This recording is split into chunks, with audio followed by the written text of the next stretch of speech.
If he hadn't gotten me on 2 team nights and paid for all my drinks in my first week, I would have quit. And he was essentially doing the whole thing where you need to have team nights because otherwise your guys and girls aren't going to want to stay. And,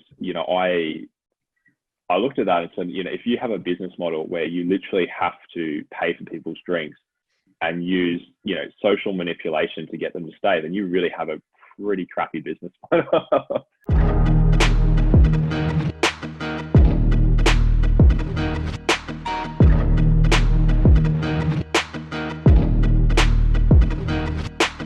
First of all, this is cool because where I am, the sun is going down. Where you are, 14 hours away. It's morning, so this is kind of cool to do this. But you are coming from Australia, and you are the first person that I've talked to, interviewed, heard from, all of the above from Australia regarding this. I know that these companies are all over the world. If anyone just goes on YouTube and searches for Smart Circle, Credico, Sidcore, you'll find videos from the Middle East, from Asian countries. We've talked to people from the UK. They're everywhere.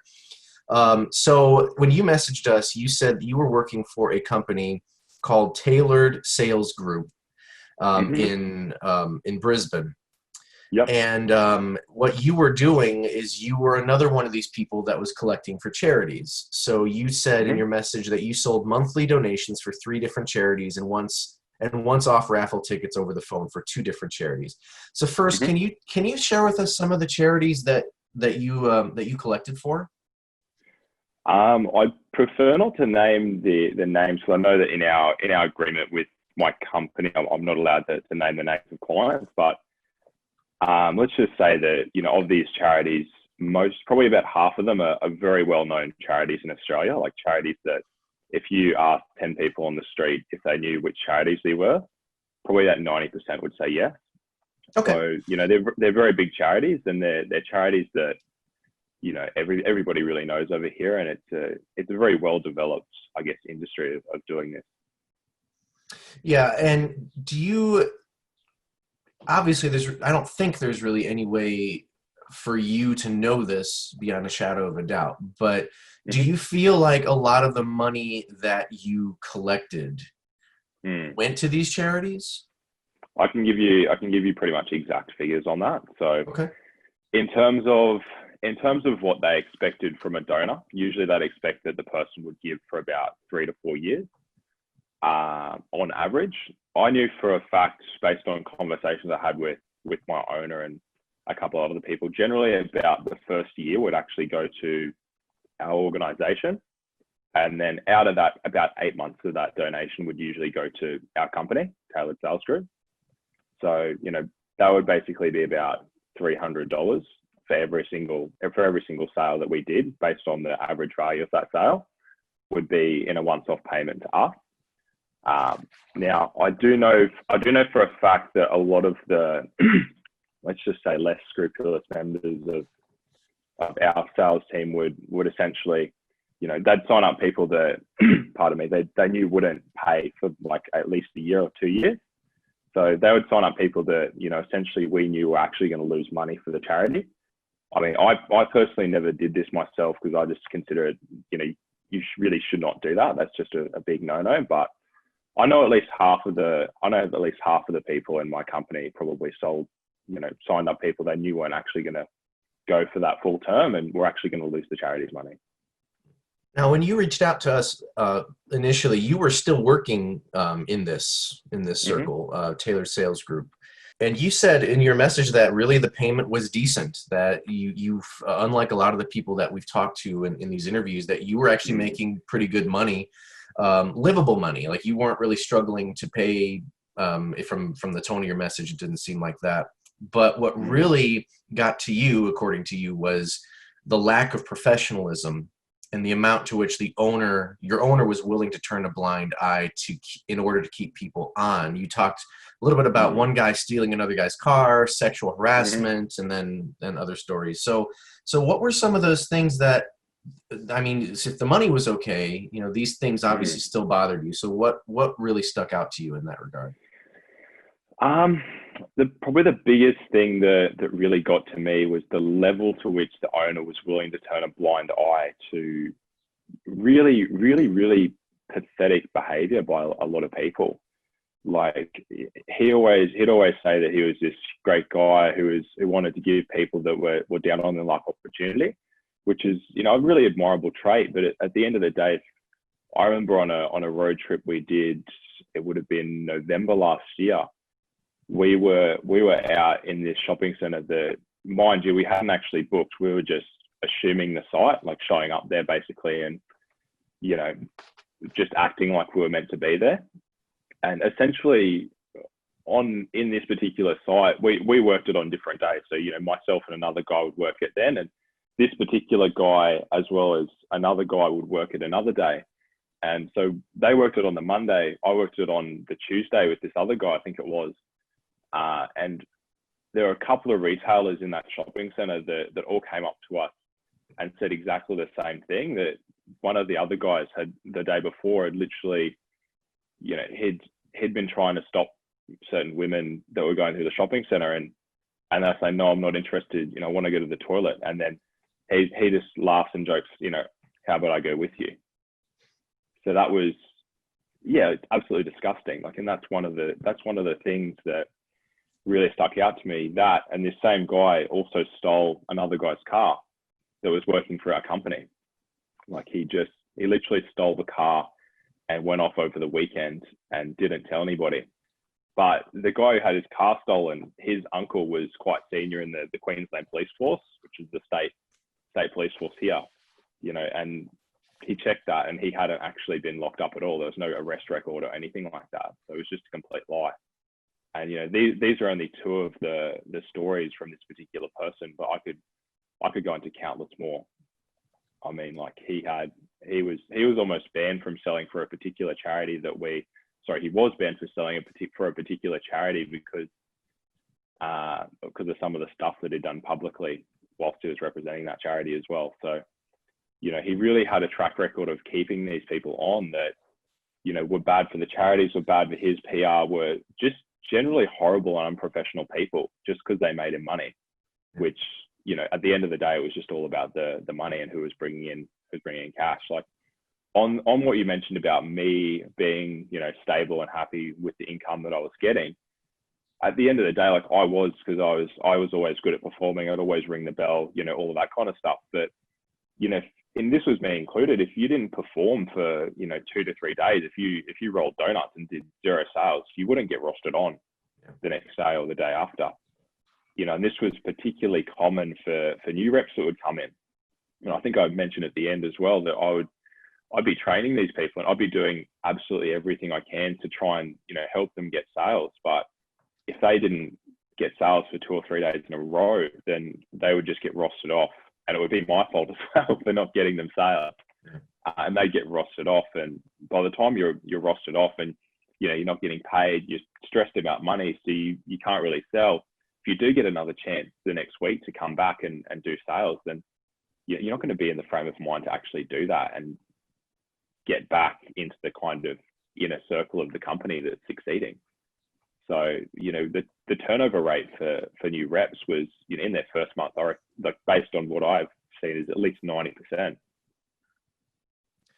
Yeah, you did mention the turnover rate in your message, and that kind of got me curious. Like here in the U.S., these companies, you look for a job, they're everywhere. You go to pretty much every website, and they're blanketed. They're in every major city. What can you give me kind of an idea of what the situation is like in Australia? Are they everywhere? Are they as bad as they are here in the US and in the UK? They're pretty much everywhere. So in our office, for example, we had at its peak about 10 companies operating out of the one office. I know, I know it's crazy. And I know that they're in Sydney quite big. There's a big office in Sydney. There's not an office in Tasmania, but there will likely be one soon. Really big in Melbourne. There's some offices in Adelaide as well. So pretty much all over the place. But they are looking to expand into sort of more of the country cities or country towns. But yeah, they're pretty much present in every single major city in Australia. Yeah, I think somewhere in here you mentioned that you helped open one up in New Zealand too. Was that correct? Yep. Okay. Yeah. So there was 3 already open in that particular office in New Zealand, in Auckland. And we helped another owner who was in our Brisbane office open up in that office as well. Now, do you know, are these all charity collector offices, or do they do other stuff as well? Most of them do charities, but there are some that sell raffle tickets, and the raffle tickets are for charities as well. So they're sort of like a raffle where you can go in to win prizes, and then out of what's left after, you know, these companies take their cut and the costs and everything are kind of paid for, then the rest goes to charities. But we generally sold charities. There was some sporting events as well, but they were very rare. Like, I know that in the 9.5 months I was working for my company, we only did it once, where we'd sell like sporting pins at a football game, that kind of thing. So yeah, it was overwhelmingly, it was charities, because that was generally what was most profitable. So you mentioned a couple supply companies from which you got your clients from. One is called Adflex Marketing. The other one is Fin Agency, which stands for Fundraising Institute. These are both out of Australia. To what degree did you have contact, if any, with them? And separate question, but similar, did you have any contact at all with reps from the actual charities? Yeah, so on the first question, did I have any contact with the Fin Agency and with Adflex? So we actually, about a month and a half after I joined Tailored Sales Group, we went to basically a Fin Agency conference here in Brisbane. And so, you know, what that kind of entailed is that a lot of the other reps from different offices in Melbourne or in Sydney would come and fly into Brisbane. And essentially they booked out a hotel to have a big conference at, and the Fin Agency is kind of like our supplier for the charity clients.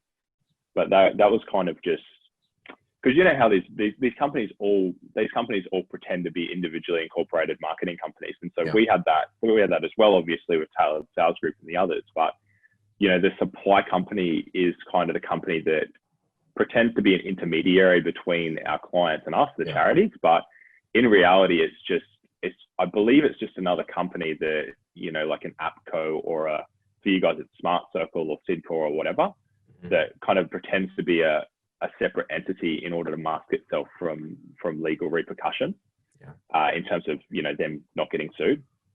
So yeah, that's pretty much what it is. I mean, you've probably heard of Appco before, and that was the group that we were under originally. But what happened was that the Appco in Australia, they had a class action lawsuit leveled against them for sham contracting in 2007. So since then, I believe from what I've seen, that Appco just changed its name to the Fin Agency, because it's the same people that are essentially operating it. If you look into it, like who the people are that were there, and, you know, that kind of thing. The guy who runs Adflex right now, Anthony, I won't say his last name just for, you know, legal reasons, but he was a VP of Appco originally. And my owner told me, because, you know, I'm pretty inquisitive, I want to know how everything's set up, that essentially Appco shut down because, you know, there was some shady dealings or whatnot, and the new way of how things are set up now is different, with the Fin Agency, which is, you know, laughable. But it's essentially the same people that are running, you know, the same kind of operation. Yeah, I was going to ask you that, because you mentioned in your message about Appco and the lawsuit. So I was curious if they decided to change, if they were like now a subsidiary of one of these other divisions like Sidco or Credico or whatever. But yeah, I mean, it's still all the same. It doesn't really matter what they call themselves. So in terms of that question, like we were under the Cobra Group, from what I could find. Like I actually took some pictures on my work iPad that I was using, and we had, when we're in New Zealand and helping that owner open up that office, you know, we went through the Cobra Group app, and, you know, I remember looking at it, I'm like, what the hell is the Cobra Group? I've never heard of these guys. And yeah, that was the portal that we were using. And when I came back to Australia, because I used an iPad from over there when we were signing up for the charity over there. I came back here and we had the Cobra Group app installed, the Cobra app installed too. So, you know, I assume that from that and what I've been able to see from Appco being a subsidiary of Cobra, it's just, you know, Cobra's kind of gone direct and now we're kind of under Cobra now.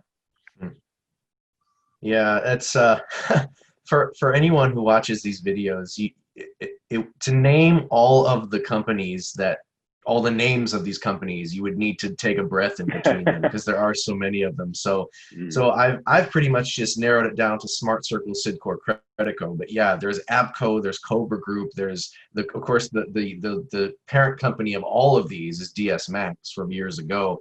If anyone goes to the Devil really? Corp, yeah, if you go to the Devil Corp website, it has all of the names. Grant and Marketing. There's all these other this laundry list of names that you literally need to write them down in order to remember them all. But they all do the exact same thing. So yeah, so Appco and Cobra Group. Yeah, those are two names we haven't heard about yet, but they're definitely all connected with these other scams. Now, when you messaged us originally, you obviously had seen the film and you had you wanted to get out. This wasn't something that you were content in and that you wanted to stay in. But you said that your owner, using your words, quote, managed to manipulate me into wanting to stay and build a team. And as anyone who's worked in these companies or watched any of our other interviews knows that everything from the job ad to every other step is it's blatant psychological manipulation. So I'm curious, what were some of the ways that your owner got you to stay as long as you did? Well, I would say essentially that, you know, there were probably 3 times over this 9.5 months where I pretty much completely just burnt out and just, you know, wanted to leave. And so, you know, the way that my owner would actually get me to stay in, you know, in this racket essentially is he'd do 2 things. He'd you know, dangle the classic carrot, but he'd also have the stick. Like I remember it would have been early December.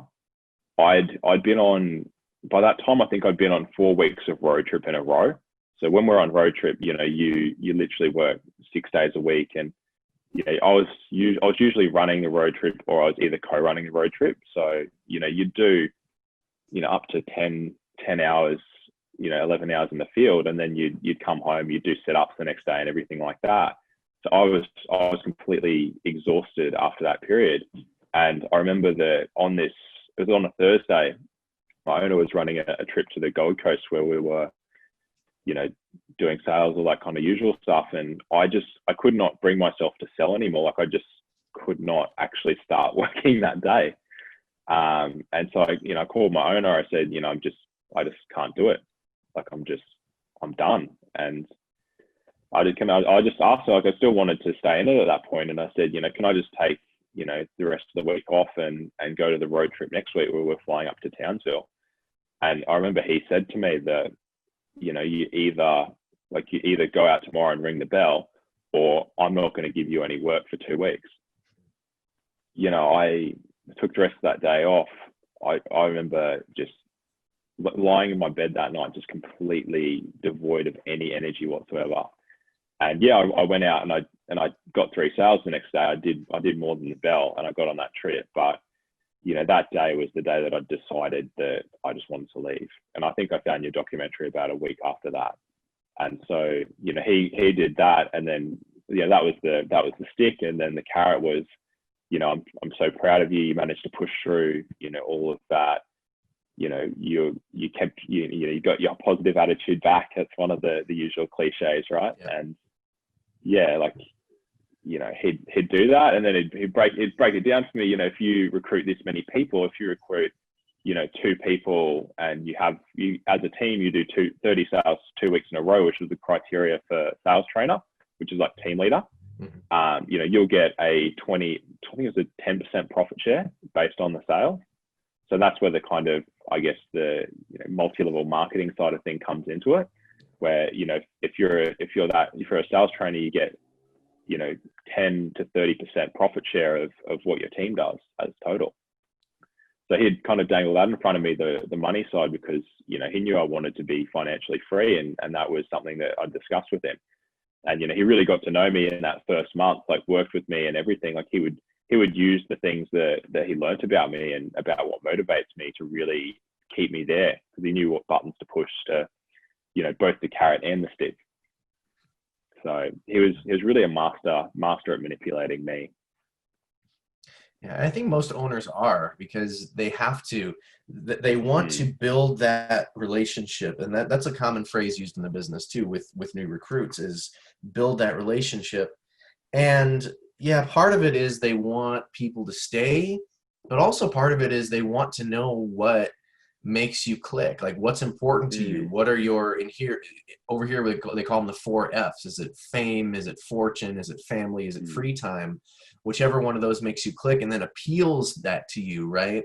So when you're feeling, when you have a day like you had, when you had no motivation, you had no energy, they drill that into you and be like, well, if you don't end up doing this, then there goes that dream of free time. There goes that dream of financial freedom, even though that's non-existent in these companies. So but yeah, as long as they're able to keep people on at least a little bit longer to help them make a little bit of money, then then that's going to do better for them, and that's what they're always looking out for. The team nights that we had as a retention tool. Like, I don't know, did you guys have any team nights or anything in the US when you? Oh, yes. Okay. Yeah, usually once. Every office does it differently. The ones I was a part of, we did it once every 2 weeks, but I know some offices, and it might be different depending if it's Smart Circle, Sidcore, Creditco. Some offices do it every week. Some offices have team nights, and then there's another, the whole office gets together, and then some nights it's just certainty. I don't know. They just. So every office is different, but yeah, absolutely. And it's not required, but it's strongly recommended that you go, for sure. Yeah, because I remember going into, like, we would have, especially when our company started to really fail, like when I came into it, there's probably about 10 to 12 people in the company at that time. By sort of last October, November, there was about 20. And by the time I left, there was literally 2 people and the owner. And I think one of them might have even left, so I might just be the owner and one person. But yeah, like we were really taught as the 3 core leaders. We actually went into a meeting one time with a bunch of the core leaders from the other 9 marketing companies in our office, and we had a gentleman who was doing business consulting for us to essentially use team nights as a retention tool. And the guy who's the big owner of our office, we call them, like you might call them, I think it was regional or national consultant. We had 2 of these guys in our office. Like, they were the only ones really earning the big dollars. Like, would drive the Mercedes, the Lexus, all that kind of stuff. But one of them came in and, did the whole story of, if Anthony, who's the guy in Adflex that I was talking about based in Melbourne, if he hadn't gotten me on 2 team nights and paid for all my drinks in my first week, I would have quit. And he was essentially doing the whole thing where you need to have team nights, because otherwise your guys and girls aren't going to want to stay. And, I looked at that and said, if you have a business model where you literally have to pay for people's drinks and use, social manipulation to get them to stay, then you really have a pretty crappy business model. Yeah. But it worked. Honestly, it worked for me. Like, I look at a couple of points where I would have quit, and if it wasn't for the owner, coaxing me, not for the team night, but just for the social aspect and the social conditioning and trying to keep you to stay with the in group, I would have quit a lot longer. And I think that it really, this whole business model is just based on complete psychological manipulation. Like, there's no other reason that any rational person would stay in this job for any amount of time. Like, I work in sales still. Like, I still do sales now, and I can tell you that if you are decent in this job, like if you can sell charities or sell stuff in like you guys sold in Sam's Club, if you can do any of that to a really high standard, you can literally earn 6 figures in a reputable company which does sales. Yeah. Like if you can honestly sustain that, sales in any other industry, like I've seen a couple of the other interviews. There's a gentleman over in the US who, I think he was selling like the energy, and then he went into selling cars. Yeah. And, he was saying, I remember watching his interview, he was saying that, selling cars is so much easier than selling, energy, because it's just, you're selling to people that actually come in and actually want to buy what you're selling. Whereas if you're going door to door, or you're selling charities like I was, then you people really don't want what you're selling. If you can convince them to actually buy that, then, over the course of 6 to 9 months, you're going to hone your sales skills to the point where you can earn really, really good money working for an ethical company. And, I know for me, I was telling my owner, I was like, look, I don't really want to work here anymore. I want to work for somewhere that pays me better, and I'd literally tell new reps that, I'd tell them, this is a great training opportunity for you. Work here for 6 months. Yeah, work your ass off, and then go into somewhere else. And my owner kind of chastised me a bit for that by the end, but got to the point where he genuinely needed me to actually, by the time we got down to about 4 or 5 people, he actually needed me to help build his company. So even though I was discontent and telling new reps all this thing, he really couldn't afford to lose me at that point. So I had a lot of fun with that. The manipulation when you get new reps in, like, I don't know what it's like for you guys, because you mainly worked on commission, but because we're on employment where people were getting an hourly rate, if you couldn't get them to perform, like I said, you'd be out. And the one thing that really bothered me was trying to sell this opportunity to people. Like, I know that I could train them if they wanted to work 70, 80 hours a week. I know I could train them to get up to the point where they could, ring the bell every day. But for most of these people, they didn't want to do that. And I could see why they didn't want to work 70, 80 hours a week. I mean, it's crazy town. But, I'd have to sell this to people and tell them that they're going to be here in a month when, I knew that 90% of them were not going to make it. And for me, I felt really guilty about that. Like, I hated having to tell people that, like, what kind of person really, really does that? Yeah. It's sad because all of these companies, it doesn't matter what country you're in, they all disguise it as this amazing opportunity that, it's only you. If you don't make it, it's your fault. You're the failure, right? They don't mention it. They don't mention it until you're actually in the office. I think you even said it in one of your messages that 90% of the people who come in fail. Well, it's more like 99.9% of people come in fail, because even the owners don't make money when they get to ownership. So, I mean, everybody, of course, has their own definition of failure, but a lot of times, like you said, you will learn sales, and no one has ever said, myself included, has never said that you won't. Like, if there's one thing, aside from how to manipulate people and lie to them, if there's one thing you will learn from spending any amount of time in these companies, is you will hone your sales skills. So you can take, the skills you learn, instead of staying in this ridiculousness and say, well, I'm going to be an owner, I'm going to make 6 figures. No, instead you're making $20,000 a year and living with 4 other people. You can take those skills and you can make, like you said, you can make 6 figures for an actual, a legitimate company, not a sham company that is actually parented by Smart Circle or Cobra or Appco or Sidco or Credico or any of these other companies. But yeah, I mean, and somebody is making money, definitely out of all of these charity donations, all of the energy and television signups and all the crappy products that are sold in Costco's and Sam's Clubs. Somebody's making money, but they're the people at the top of the pyramid that started this thing and that got in 30 years ago. Those are the only people that are making actual money in this business. In Australia, like I remember talking to the owner that opened up in New Zealand, and I remember talking to him and talking about the business and the people that originally started it here in Australia in Melbourne. And there's only 3 or 4 three or four really left, and they're the only three or four that are really making any serious money out of this. And when I say serious money, you know, I mean specifically anything over 100,000. Everybody else, like I know for a fact, my owner, when he opened up his first company in Adelaide before he got retrained by one of those people here in Brisbane and, you know, reopened, he was only earning $300, $400 a week down in Adelaide. You know, his company was a complete flop. Same with the owner that actually opened up in New Zealand. Like I know from some of the impacts that he ran in our office that he was literally, you know, barely scraping by in Melbourne a couple of years ago before he reopened up and got retrained by, you know, the same guy basically here in Brisbane.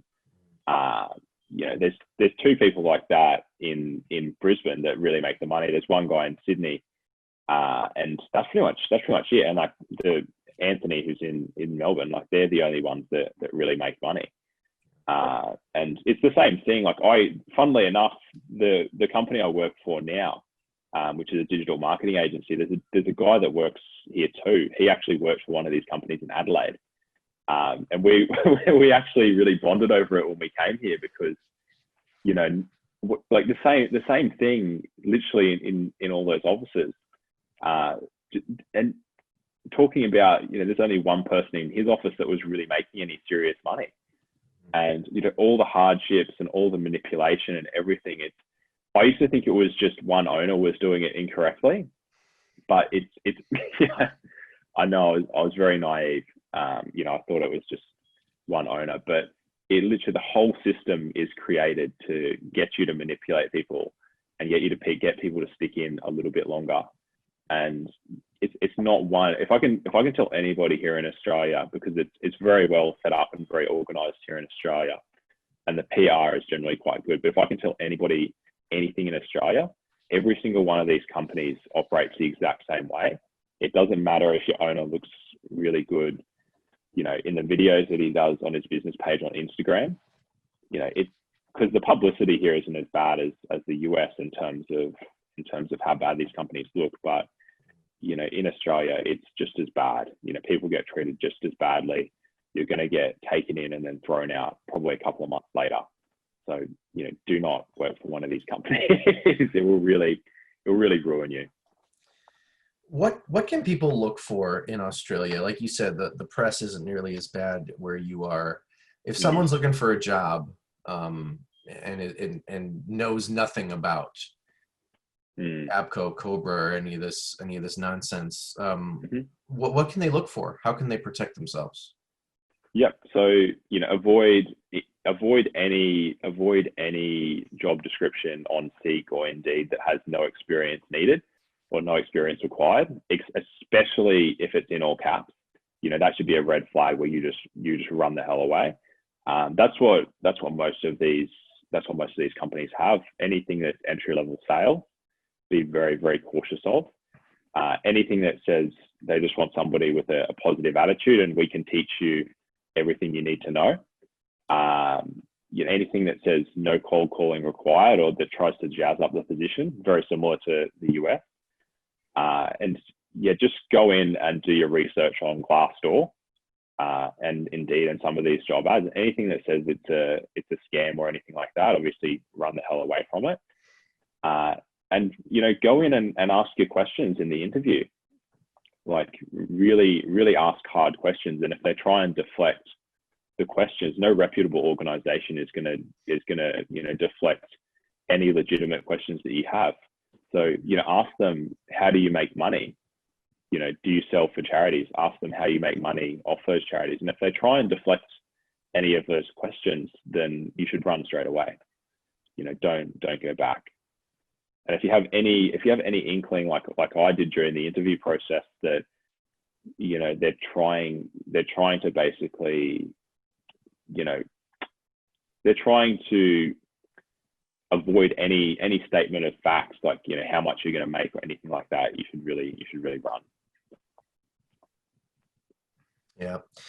Yeah, that's there are definitely a lot of patterns there, and I'm always a fan of asking questions, because that's usually what makes the facade crumble. Is if you ask questions, a lot of times they I mean, obviously they have some prepared answers for certain questions, but a lot of times you may ask something they have no idea how to answer. And like you said, they'll deflect it, or they'll answer with some nonsensical, buzzwords, or, language that is just meant to get you to forget about what in fact you're asking. Yeah, no reputable company is going to do that, because if I'm running a company and if I'm looking for you and I want you to be a part of this company, I'm going to answer all your questions. I'm going to give you, number one, I'm going to be glad that you have interest enough in my company that you have some questions ready. But also I want to answer those questions. I don't want to deflect them, or I don't want to make it sound like I don't know what's happening, or make it sound like I'm possibly deceiving or lying to you. I'm going to try to give you actual answers. But when you're working for one of these companies, you often can't get actual answers, because the actual answers would reveal that it's not real. It's just this is just a giant scam, or a giant manipulative cult, as we've seen a lot of people describe it that way as well. Yeah, I mean, I had people that literally would come up to me in the field and tell me it was a cult, or that they knew somebody that had gone through it and had been scammed and then left. And I was naive enough at that point to go, no, well, just let me explain. That might have been the same back when it was all commission, but let me just explain how the business works now. It's a lot better. But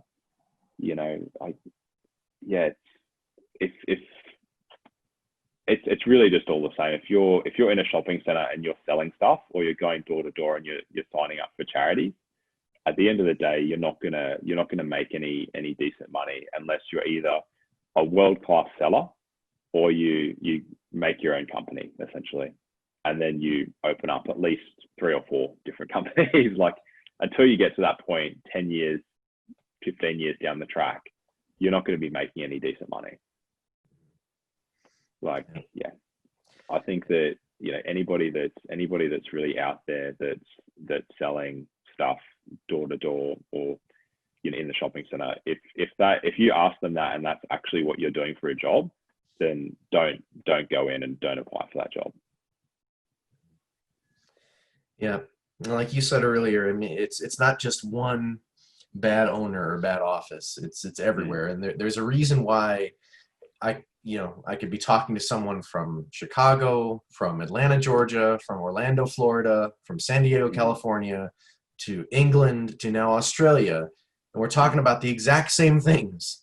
The exact same things. Nothing is different. The only thing that's different is what's being sold, even though we have charity scams here in America too that are run by Credico, I think. The only thing that's different is that, and what's the umbrella name? Is it Appco or is it Credico? Same thing. An interesting point. Like, I was watching the interview that you did with that lady over in the UK. Yeah. And we actually had a conference call with one of the guys who runs a bunch of offices over there in the UK that was connected with us. And he'd actually run the same offices in Russia as well. I can't remember what his name is. I mean, I could find it probably after this interview. Yeah. And get it to you. But yeah, like he'd run companies over there in the UK, and we had a conference call with him probably about 2 or 3 months in, probably in August last year, with him, and he was shown as being connected with us.